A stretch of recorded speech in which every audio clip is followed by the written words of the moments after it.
January 7th, our Get to Know Palm Beach County Expo. Tell everybody about it. There's going to be at least 40, 45 stations right in here, and you'll be able to speak to anyone in the county divisions, very important divisions, like building and zoning and planning and the airport, cooperative extension, it goes on, and that will be January. February is going to be a big meeting of the, telling us all about the city. The city, we haven't had the city in here for a long time, so we're going to get some information on developing the city, because there's a lot of development. And then, of course, in March, we hope that Michael Caruso, our brand new clerk, will be coming to speak. Now,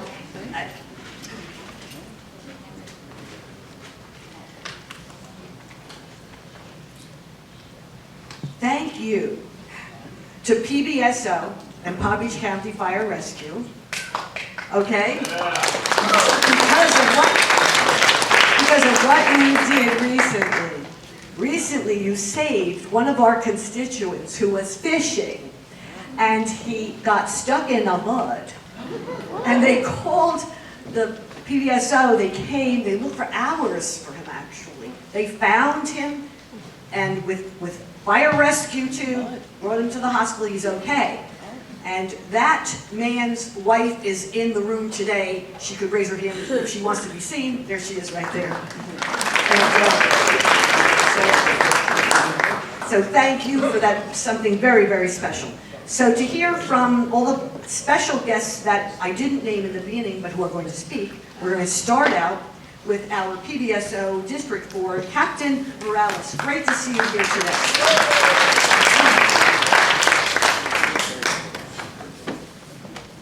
Hello, good morning. Good morning. Can you hear me? Yes. All right, we're off to a good start. Thank you, Dr. Bendercourt, appreciate it. Thank you to the board. The crowd looks great. We walked in here, we're like, wow, I don't think I've seen it this filled in the past few months. So it's good to see that. It's good to see the community come out and hear the message, especially we got a great presenter here later today. So two things that I want to cover. The first thing is I want to go over some crime stats with you. So we had Labor Day weekend that just passed by. Typically, on holiday weekends, we see a spike in crime.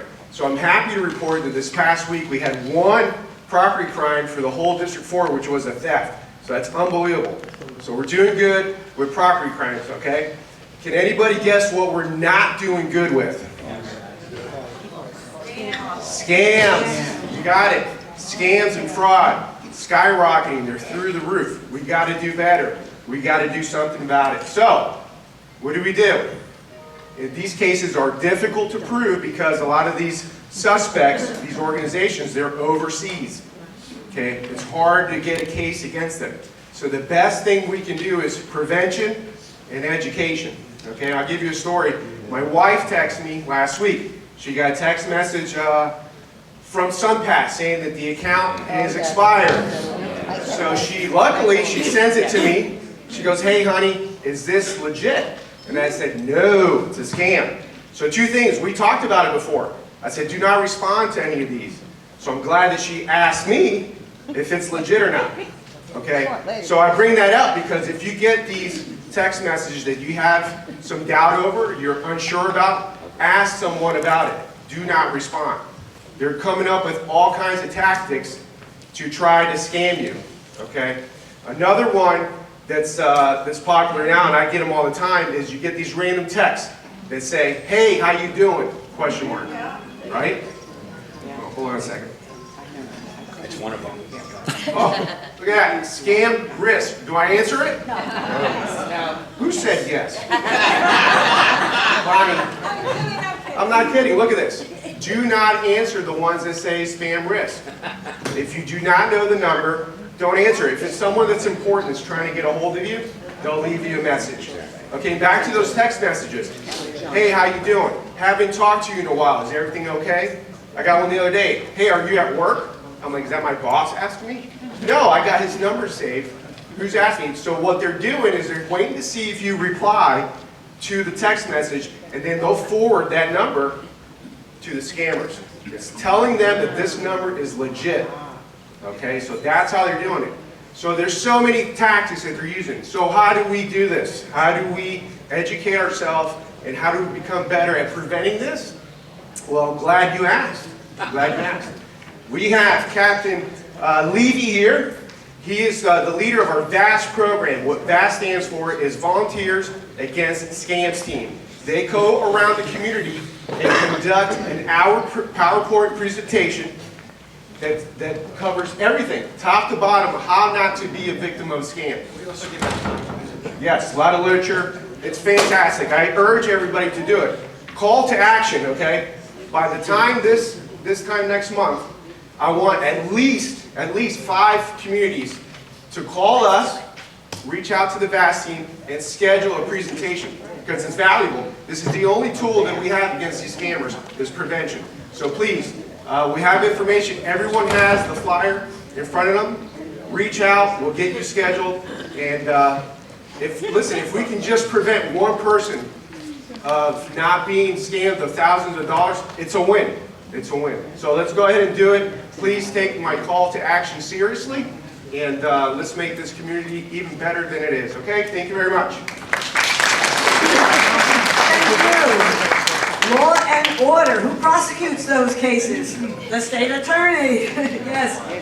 Now we have our chief, Bill Stansbury from Palm Beach County Fire Rescue. What will we do without them? Oh gosh. How many calls have there been this month? Well, there have been 3,000 calls this month for 911 services in the western Delray, western Boynton Beach area. That number will start to pick up as we get into closer to the season. So that'll go up sometimes around November, December, goes up to about 4,000 calls. We have obviously the construction out in the western areas on Lyon and Atlantic, so just drive slowly, be careful out there. I heard about your husband, I'm glad he is okay. Many years ago when I was working at the fire station, we had somebody that was playing on Westchester Golf Course. They hit the ball near the water, they tried to play it, and they sank up to their waist in mud. So luckily we were able to get him out. We had a PBSO on scene also, so PBSO and the fire department were able to get him out. So just be careful when you're out there near any mud or wetness, and if the ball goes too far, just let it go and drop another one. Take a mulligan. So the new station 49 out on Lyons and Flavor Picked area is coming along.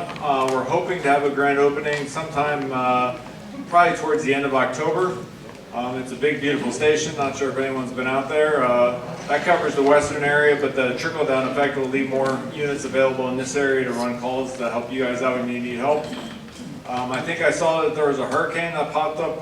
Looks like it's off the coast of Africa. A big cone. Looks like Florida could be there. Hopefully it'll be nothing and go north, but make sure you're ready. Have your supplies. Go on Amazon, get some rice and other stuff you can keep in your pantry, batteries. And that's about it. And I will see you guys next month. Hopefully there'll be no hurricanes in between them. Great, thank you so much. And now we have our brand new clerk and comptroller, Michael Caruso. Yay! Thank you for attending. Here you go. Good morning, everybody. Delray, Alliance of Delray. How's it going? You know, for the last 2 weeks, I've been drinking from a fire hose. I'm telling you, I found out, the title, you know me as clerk, or you know me now as clerk of the courts. I've got 8 titles, and all from clerk of court to comptroller to CFO to basically keeper of evidence and everything else in between. But I'm loving it. Y'all know Joe, right? Yep, and yeah. Joe's a good friend of mine. I've known him for many years. All I can say about Joe is, wow, did he leave me and the seat in good shape. He really did. And he put a great team together. I've got the greatest team of chiefs, department heads, that anybody could ever hope for. So he made my job easy. All I can do is screw it up. So, and in my background, I'm a CPA, if anybody knows that. I'm a forensic CPA by trade. Been doing that for about 45 years. Sold my practice about a year ago. So this works out great, and it falls right in line with what I've done all my life. So I'm really looking forward to it. I'm excited about it, and excited for the position. And you know, what we say in the clerk's office is, we're here to help. And so we're here to help. If you get selected for jury duty, we're here to help. If you have a problem with your, you know, property, we're here to help. If you have to file something in the courts, just ask anybody, we're here to help. And right now we've got a table back there, got Colleen from our communications department out there, and Kathy, one of my chiefs in charge of communications here, to help you all. You know, Captain Morales was talking about scams. There's a scam going around the clerk's office. They'll call you up, and it's going to be some lieutenant from the sheriff's office that they're pretending to be the sheriff. I'm the lieutenant from the sheriff's office. And if you were to go and do a quick Google of that lieutenant's name, he's a real deputy. But he's not calling you. It's some fraud, okay, calling you. And they're saying that you didn't show up for jury duty. And there's a warrant out for your arrest. And so what it is, and then they got you, and you're worried. You go, no, I never got I never got a notice. You start engaging with them, okay? And they say, well, we're going to see if we can make arrangements, you know, for you to pay this off so that we don't come out and arrest you. That's the scam. I can tell you that, and if I could speak on your behalf, because I spoke to Rick Bradshaw while I was on the phone. He goes, hang up, like, it's a scam, okay? But Rick said, if there's a warrant out for your arrest, we will never call you to let you know that we're coming to get you, okay? And you certainly cannot pay off a warrant for your arrest, okay, in a dark parking lot, you know, outside of Home Depot. So, and I think you'll concur with me, right? Right, Captain? Yeah, with gift cards too. You don't pay off a warrant with gift cards. That's right. You don't pay off a warrant with gift cards. Exactly. So there is that scam going around. There's also one thing we're focused on in the clerk's office is property scams. Okay, where they're trying to steal your property, take your title to your property, or borrow against your property. And so we've got a big mission out there to fight this. You can sign up and get on with the clerk's office, and what we'll do is, if there is any action on your title, we will send you an email to let you know, to warn you, okay? And you can stop it before it becomes a big problem. And so that's something that we've got 87,000 of our county residents already signed up. I tell everybody our goal is to sign up every property owner in the county. And if there's a few that don't get signed up, it just means our work is not done yet. Because we don't want anybody subject to that kind of fraud. So I know it's not my turn. It's your turn up here. So I'm gonna step aside and let the I appreciate the invite here today. Thank you very much, and have a great day. Thank you, Lori. Thank you. Great. And who stepped into the room? We have Karen Brill from our school board chair.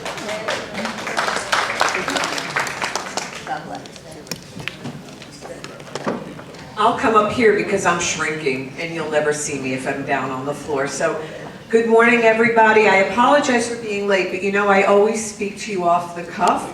Don't you think today I bring notes on my phone and I forgot my phone? So I had to turn around and go back and get it. So good morning on behalf of the school board. What I wanted to share with you is that we just had our 11-day student count, and our district-operated schools are down 5,516 students. Wow, we were expecting well under 1,000 to be down, and that's compared to last year's 11-day count. Our funding is based on the 11-day count. Charter schools, well, we're down actually 3.4%. Charter schools are down 754 students, which is 3.5%. And the vouchers that are out there for private schools are a very big part of it. But what we're discovering, because what we do is we try to find, okay, where are the students? We can't find a lot of them because some of them have moved out with their families from the area. Some are not going to school because they're afraid of ICE. And so this weekend, I was with a teacher from Orchard View who told me that the students are bringing their passports because they're afraid they're going to get deported. So it's a huge problem. What our loss is in students comes down to an estimated $45 million in funding. And that's a lot of money, and that's going to be offset by a loss of about $20 million for staffing. So what are we doing right now? We had a lot of vacancies. We are trying to shift our teachers and our other employees to other positions to try and keep as many as we can. So, you know, it's a dire situation. We expected it not to be wonderful, but we're working through it. And we want to make sure that every student and every employee can stay with us. So that's our mission. I'm sorry that the news is not wonderful today, but I wanted to share with you where we're at. And again, I'm sorry that I was late, but I look forward to seeing you next month. Thank you. Thank you so much. Is Felicia still here? Felicia, yes. Very special. Congresswoman Frankel, she comes once in a while, but we've got Felicia here just to say a couple words. She is really important. She is the right arm to Congresswoman Frankel. Hi, good morning, everyone. I just wanted to let you know the Congresswoman obviously is in D.C. every week now. They're trying to come up with a budget. It's quite challenging. But our office is fully staffed Monday through Friday. We are right here in West Delray. We are on top of the Flagstar Bank on Hagen Ranch in Atlantic. We will help you as best we can with anything involving a federal agency, IRS, UCIS, any postal service, if you're having postal problems, getting your mail. We will do our best to help, so you can either call us on the phone, we'll send you the forms, or you can stop in 9 to 5, Monday through Friday, and we're here to serve you. So give us some work to do, we're happy to help, and just wanted you to know, hopefully in the next few months after the new year, you'll get to see the Congresswoman whenever she is let go of, so she can come home. But thank you all very much. Okay, great. Thank you for attending. She's the go-to person as well in her office. Just one other thing, the Constitutional Connect. This is going to be a program, going to be at the Boynton Beach City Hall on September 20th to learn about our constitutional officers and what the offices can do for you. That flyer will go out in the next email. I was just given this today. We have just one thing before we get on to our major program. Of course, the bagels and the coffee and everything, we have a sponsor for that. Orlando Mays from Affinity. He'll just come up and we have a little 2-minute commercial as we always before. Please give a hand. Orlando Mays. Thank you. Friends, Romans, countrymen, lend me your ear. I can check that off the bucket list. I always wanted to start a speech like that. I am the business development rep for Palm Beach and Broward counties. I'm brand new to South Florida in Houston. I'm loving the area. You all have a real gem here. It's very beautiful. So don't take it for granted. It's really, really gorgeous. Hold the mic. Closer. Can you hear me now? Yes, much better. I'm new here. It's beautiful. It's a real gem. Don't take it for granted. When you're not from here and you see the beauty and the palm trees, it's really something.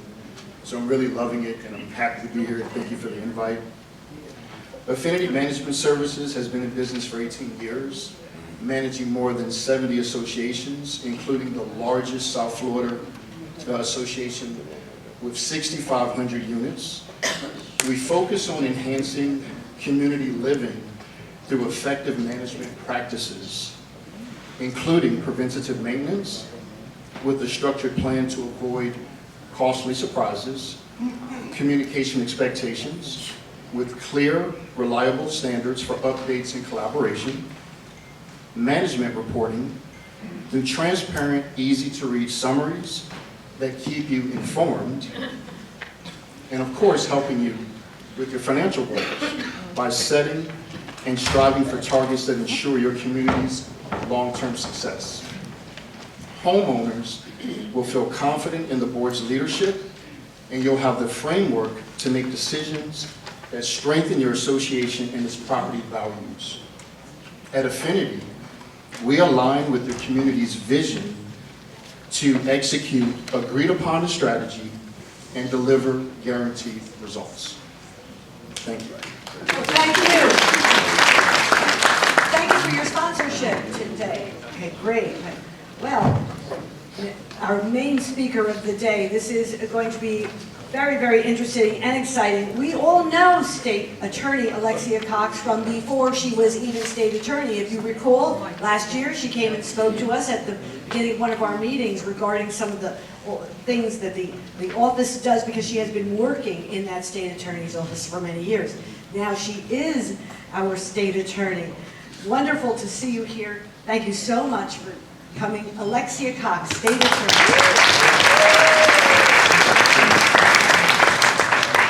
Good morning. Good morning. So great to see you all again, and thank you so much, Dr. Vinocour, for the invitation, and just another opportunity to introduce myself and reintroduce myself to many of you and share what's been going on in the office since I took over in January.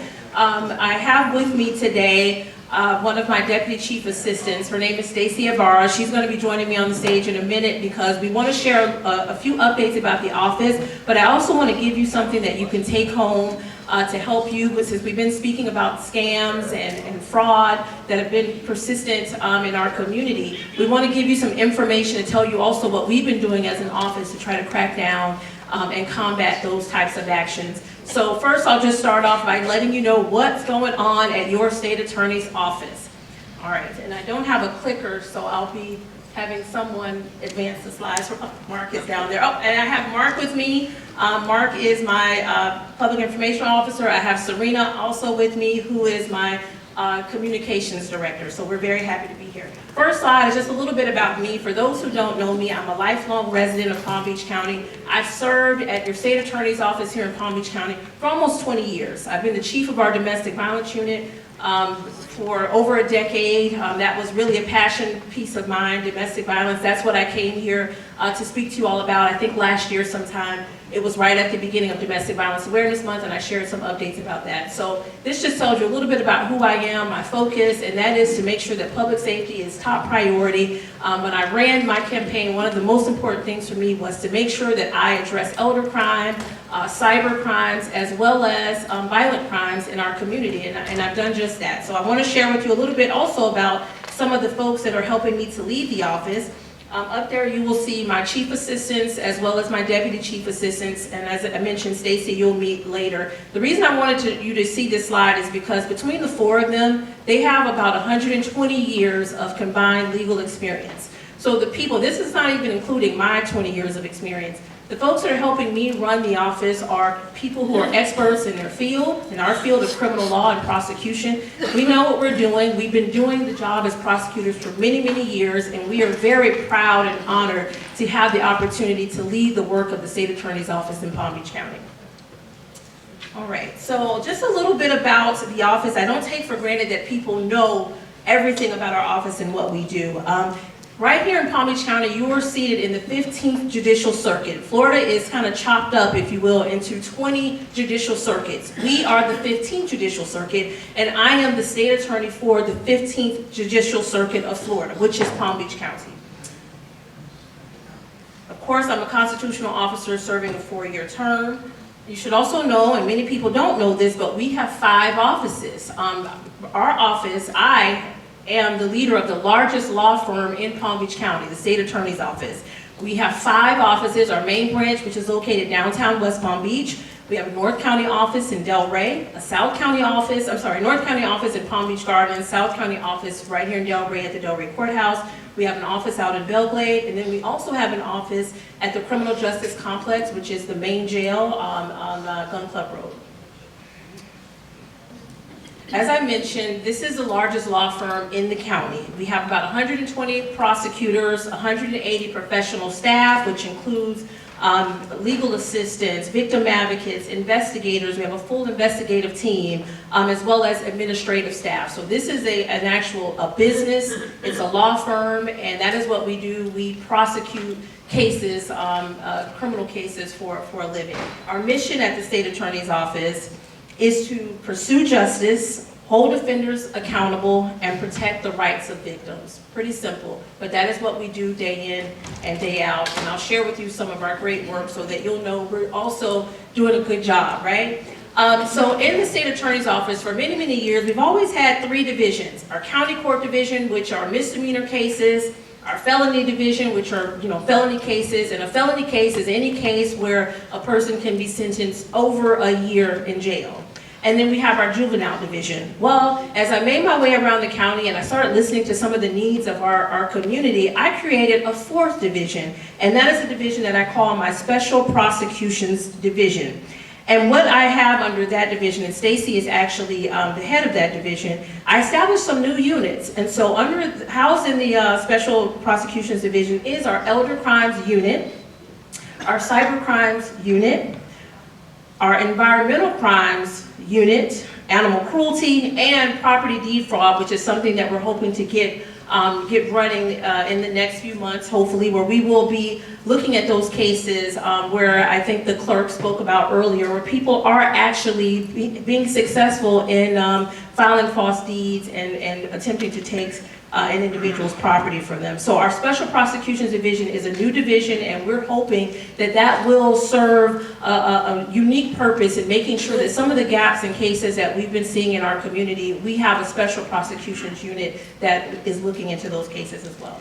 Other units that we have in our office, and I'll just go through them sort of briefly. We have Special Victims, where you will find cases involving children or sexual crimes.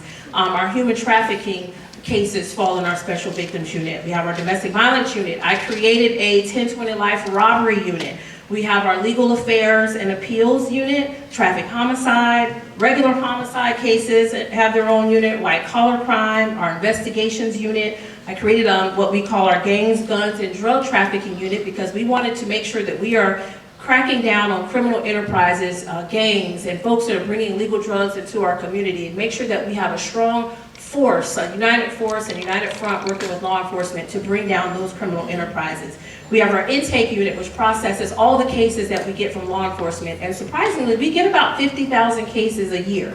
Okay, we have our Violent Repeat Offender Unit, which we created in January, and that is, if you've ever watched TV and sometimes you see someone who is constantly, you find out they have, 10-time convicted felon, and you're like, well, why is this person, still in our community allowed to, commit additional crimes? Well, what we did was we created a unit to focus squarely on those individuals to make sure that we have devoted the resources and the manpower to get them out of our community if they are continuing to commit crime, especially violent crimes against our residents.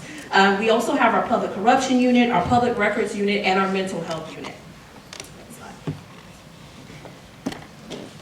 I wanted to also tell you some of the other work that we're doing with our task force and community groups. And this is stuff that we do in addition to prosecuting cases.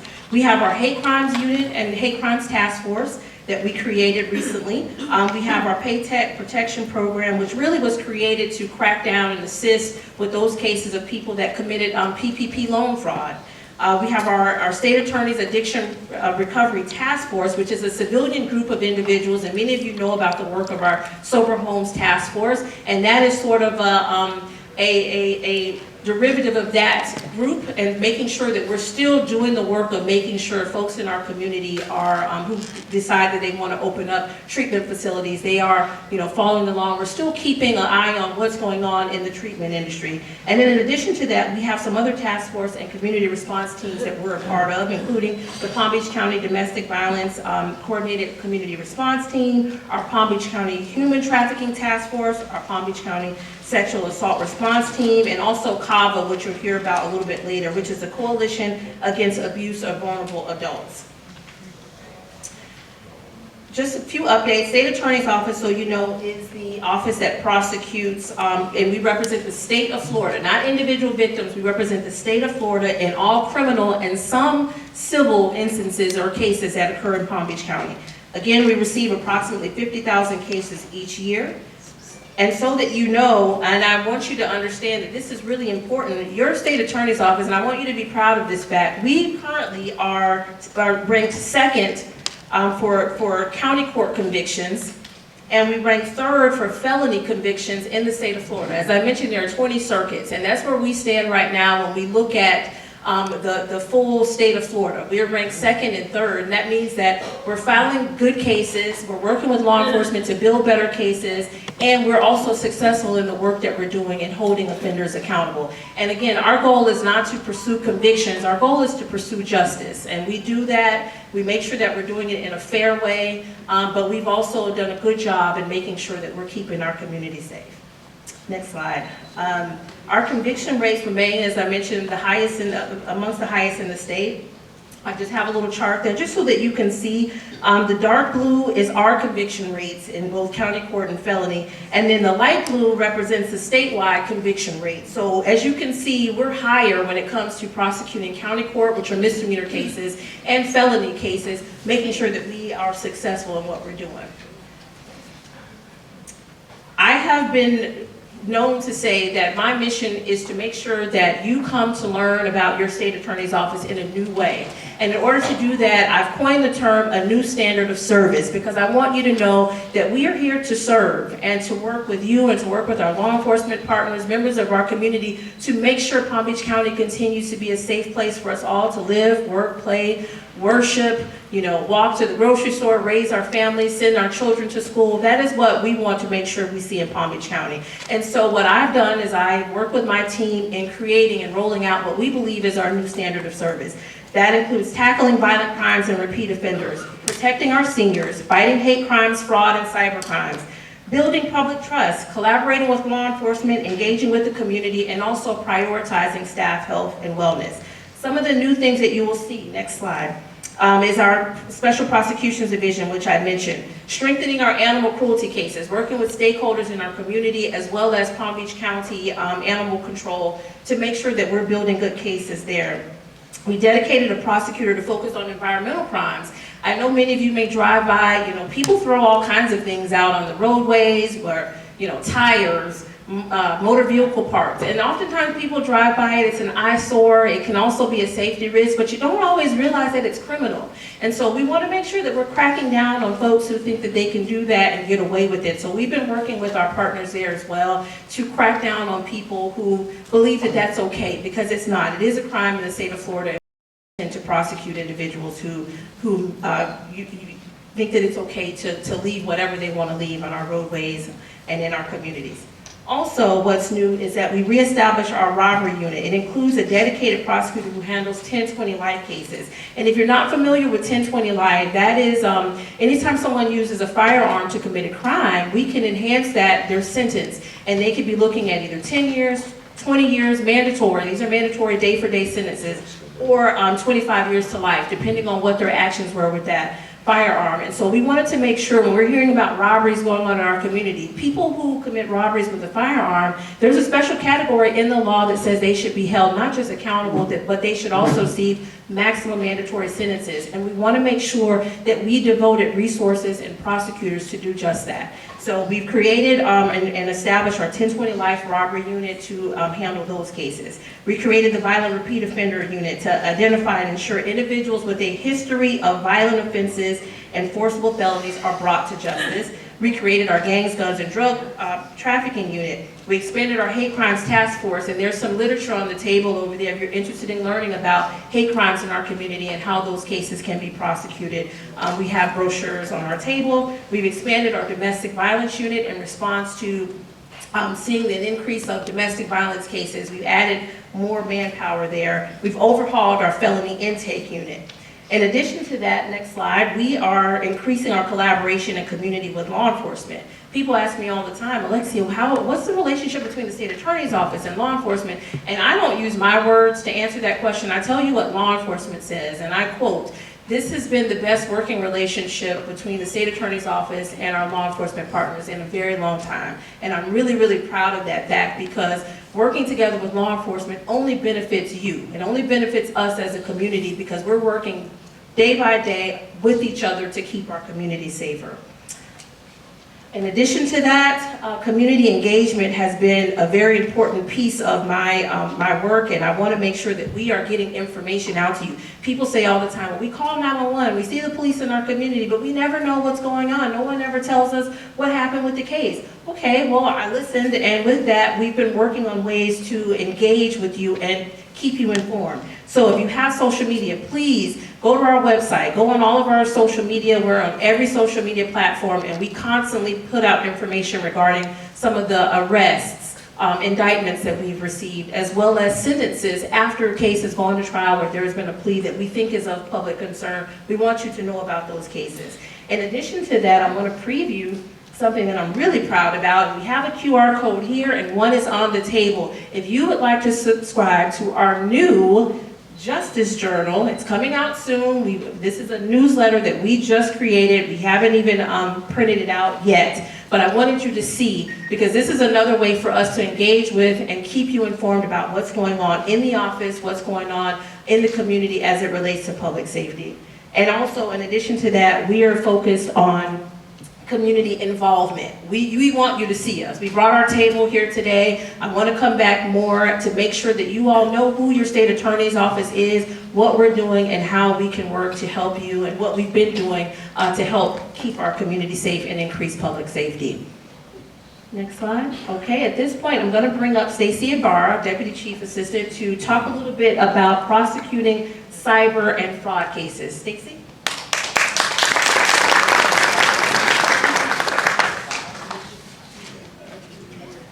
Thank you so much. So I will tell you and share with you briefly that I was one of those few people that knew exactly what they wanted to do when they were a child. Since I was 13 years old, I knew I wanted to be a prosecutor, and I knew I wanted to be in a position where I would have the chance to be able to help keep the community safe. I will tell you that I got that opportunity to live my dream in the 90s. And I have been doing that and having an opportunity to serve the public, and I am so grateful to actually be able to serve with our State Attorney Alexcia Cox, because she genuinely, everything she does is geared towards that excellent service to our community and doing everything we can to ensure the safety. And part of that, as she mentioned, was creating the Special Prosecutions Unit, which I'm honored to be able to be the chief of. And I want to get into a little bit about some of the things that we are seeing.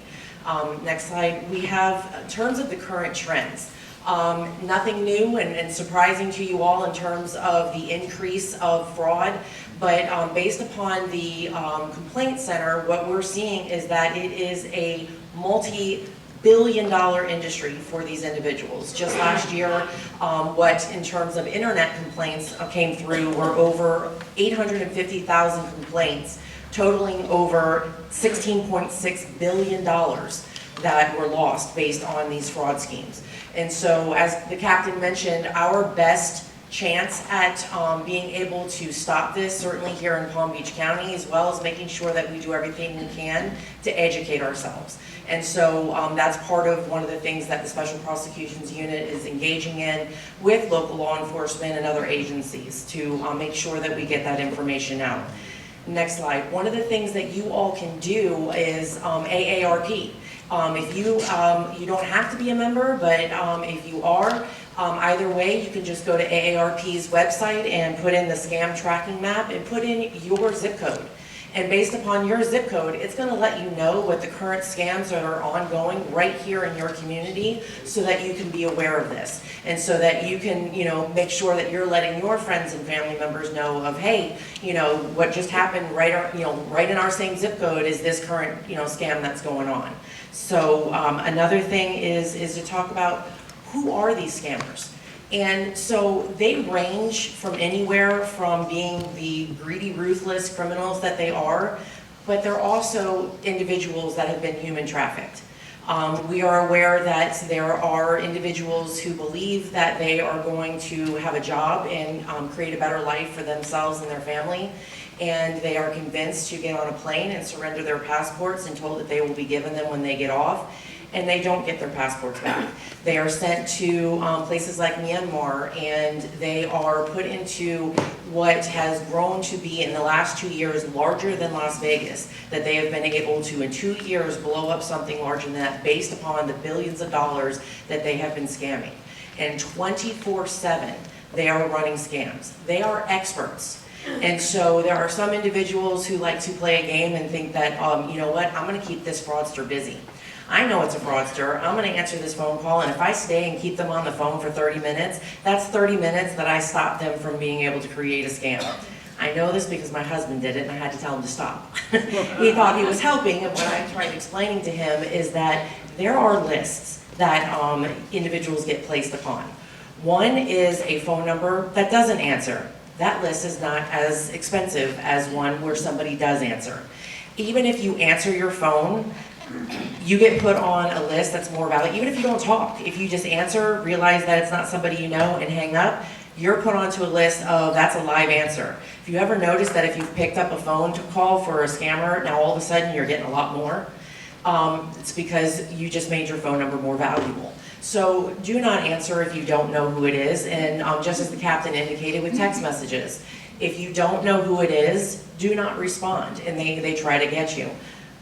Individual, like for example, the who you think you're talking to, if we can just go back to that previous slide, is you think you're talking to an actual individual, but what we have learned is that there is actually a data bank in which there are phones. If in that previous slide, if you saw all the phones that were up there, each one of those phones were running a different scam.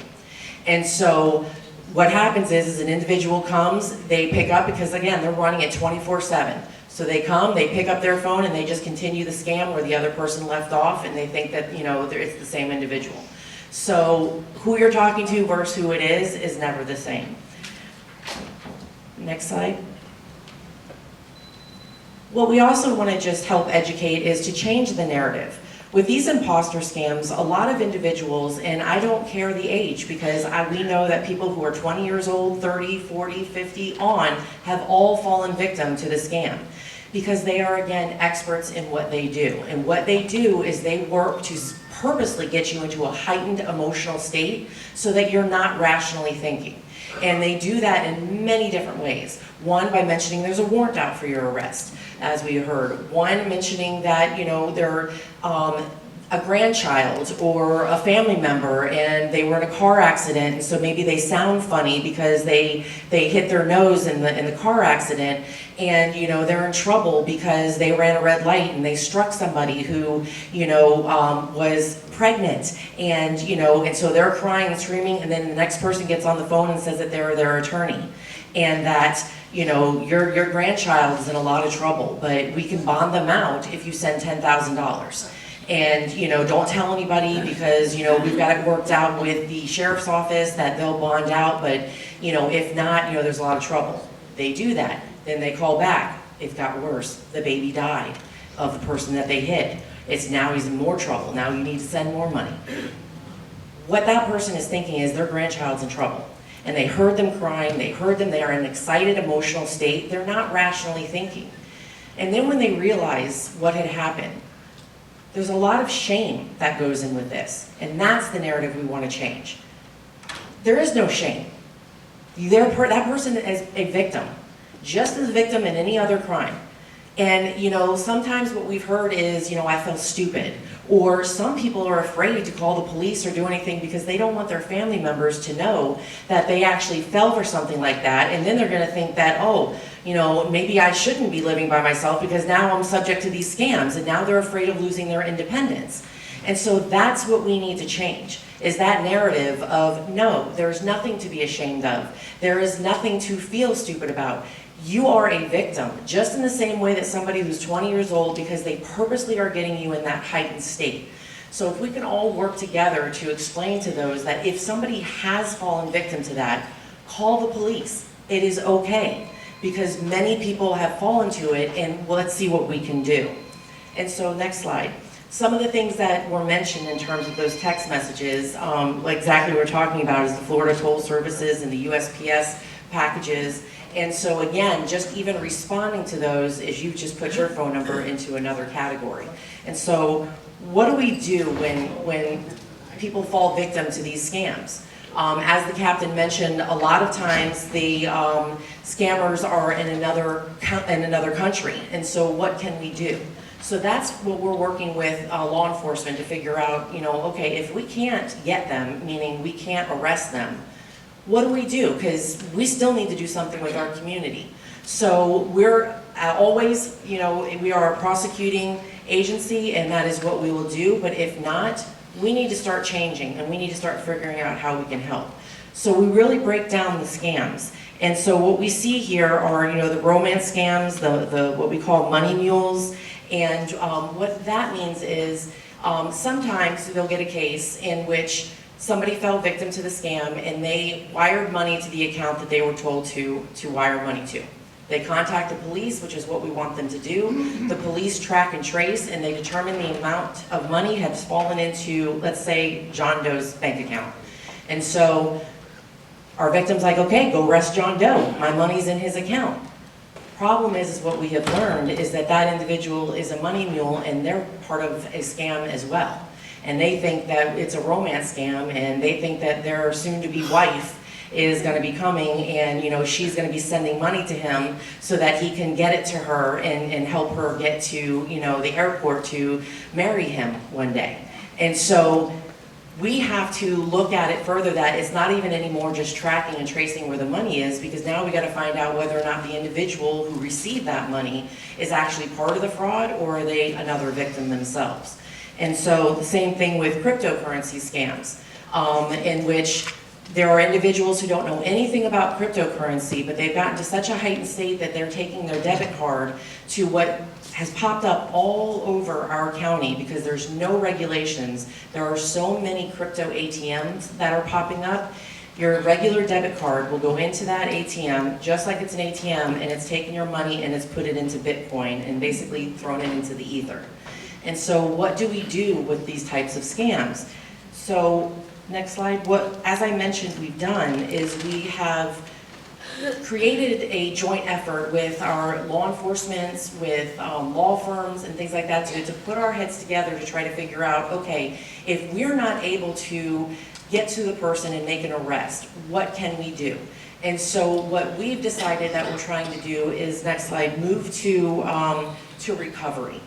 And what that means is, if we are able to get involved soon enough, and this is why it is so important that, we get past that stigma of being, ashamed or being embarrassed and saying, you know what, I want to get my money back if I can. If we get in touch with law enforcement and we're able to track and trace those funds, we're trying to figure out ways where we can get that money back into the hands of our victims. And so on July 1st of this year, there is an amendment to what is the exploitation injunction.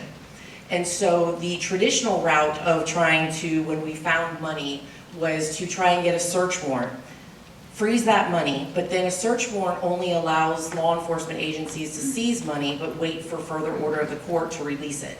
Which means then we're asking the victims who fell victim to the scam to go and file a civil case, to go through the court system and try and serve somebody that's in another country, basically fight for months and months and months to try to get their money back. And so we're trying to figure out there's got to be another way. And so, next slide.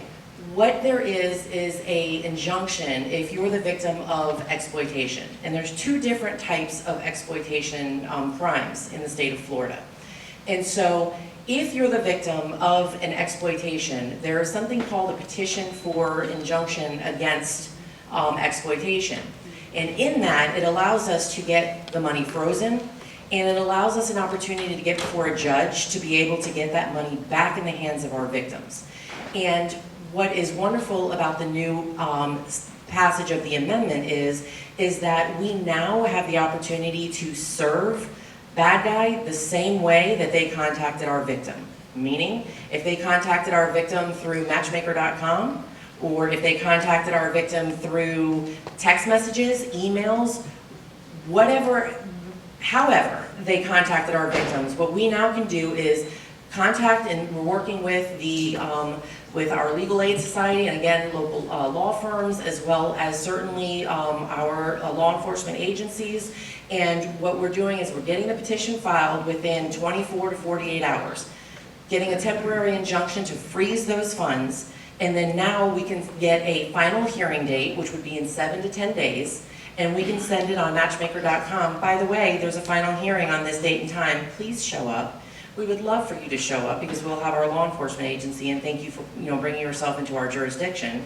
But if you don't, that's fine, because we now have the ability to be able to show that this person is what's called an unascertainable respondent, that through law enforcement it's been determined that they are either in another country or they've opened up this bank account wholly online under the name John Smith, and there is no John Smith that exists. So this person is now unascertainable, and we will get to our final hearing, and we will be able to, within 6 weeks, be able to get that money back into the hands of our victim, if they're a victim of exploitation, rather than going through that civil process of having to publish in a newspaper. It could take 6 to 8 months, and leaving our victims on their own to maneuver through the civil system. I say 6 weeks because the statute did create the ability to get an unascertainable person served, but if they're unascertainable, there is a 30-day wait period. So we can get in for the final injunction within 2 weeks, but we just have to wait 30 days. But certainly 6 weeks is much better than 6 to 8 months of our victims trying to maneuver through the systems on their own. So we're trying to come up with creative ways to combat, what we know are these experts who are not stopping. And so we're going to use education and any means that we can to try to get money back into the hands of our victims. But please know that we will continue our prosecutions every chance we can. These are 2 recent individuals who were arrested and are being prosecuted out of the Special Prosecutions Unit, who were caretakers, who just the idea of having somebody who is in a vulnerable position that's going to need somebody to come into their home and to assist them. They're vulnerable, and anyone who wants to take advantage of that, we want to prosecute. And so certainly if there is a caretaker that has taken property or money, that would fall and qualify under exploitation. And so we will continue to use our traditional means to prosecute, but we are also looking for other ways. Next slide. And so just some of the things that hopefully we can leave you here with is a couple of tips.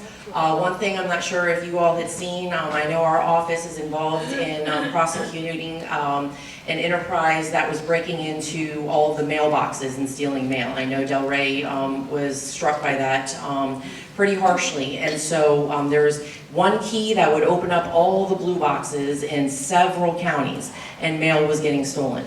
It used to be that everybody was more afraid to, pay their bills online, and now it's your checks are not safe, even at the post office, unfortunately. I know the post office is working to help correct that, but at this time there is still a serious concern of the safety of placing checks into the mail. Bitcoin ATMs. If anyone ever asks you to go to a ATM for Bitcoin, please stop and tell anybody you know to please stop. We have yet to find a legitimate reason for the use of an ATM Bitcoin. There possibly could be, but I've yet to find that out in speaking with law enforcement. So anytime you hear, go to this ATM for Bitcoin, please stop and tell anybody to please stop. And again, monitoring your credit reports, be cautious of other individuals who may work in and around your home. Ask a trusted friend, just as Captain Morales indicated, is just, if anything, just have a question. They may be telling you, don't tell anyone, and don't say anything. Again, best that you can, let your red flags go up, but again, if you or a friend or a family member falls victim to it, please do not be ashamed. Please let them know to contact law enforcement, and let's do our best to try and track and trace and get that money back. And then the last thing is to check credentials, particularly with anybody who wants to do work in your home. Please make sure that they are licensed. And unfortunately they may cost more money than somebody who is unlicensed, but you really want to check and ensure that they are licensed because those that aren't, we're finding that there is a lot more fraud involved. We placed up here some phone numbers if you want to take a picture of it, of resources that are available to you. And we want you to be able to know that there is a place for you to call with any questions. And certainly at the State Attorney's Office through our prosecutions, Special Prosecutions Division, we are out there. And as our State Attorney had mentioned, she hears you, she's heard your concerns, and she has created a specific division to address those issues that are here in Palm Beach County to tackle, and so that we can let those fraudsters who are not going to stop, let them know that just Palm Beach County is not the place for you to be. Thank you so much. Attorney Cox, do you have any final words? Yes, I want to, of course, thank you again for allowing us to just share a few of our updates and let you know what we're doing in response to some of your concerns. We hope that you will connect with us. Again, you can come by and visit our table as well. And hopefully we can come back to another meeting and let you know what's going on, or do another presentation on another topic that may be relevant to your audience. Definitely, thank you so much. And State Attorney Cox will be sitting here and answering any of your questions after with her group. And if you would just hold off for a minute or two, because Kelly Skidmore is here. And remember, she's our representative from the State House, and we haven't heard anything from the State House lately. So it'd be good to hear some update, which always affects us. Kelly Skidmore. Good morning, Alliance delegates. Thank you, Dr. Vinokur. It's a pleasure to be here this morning. My name is Kelly Skidmore. I represent District 92. That is parts of unincorporated Palm Beach County in Boca Raton, Delray Beach, and Boynton Beach. So you are, in fact, my city council, because I have no municipality. So just a couple of updates. We will start our interim committee process in October. In the House, we don't have our committee assignments yet, so we are awaiting that.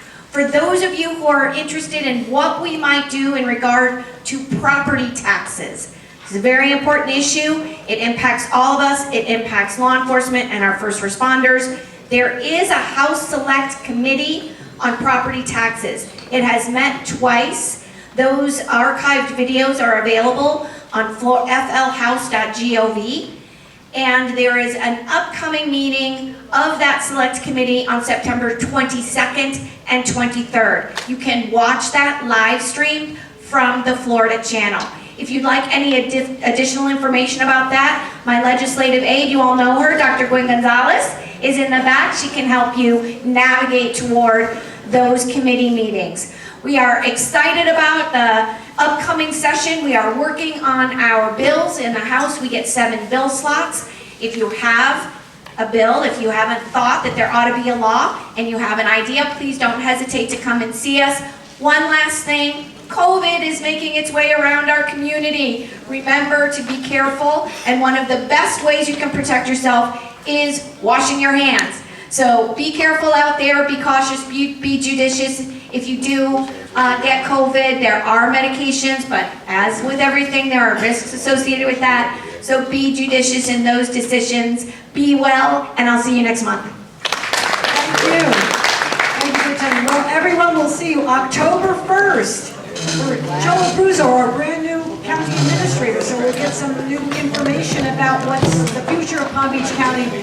Thank you so much to State Attorney Cox for a most excellent presentation today.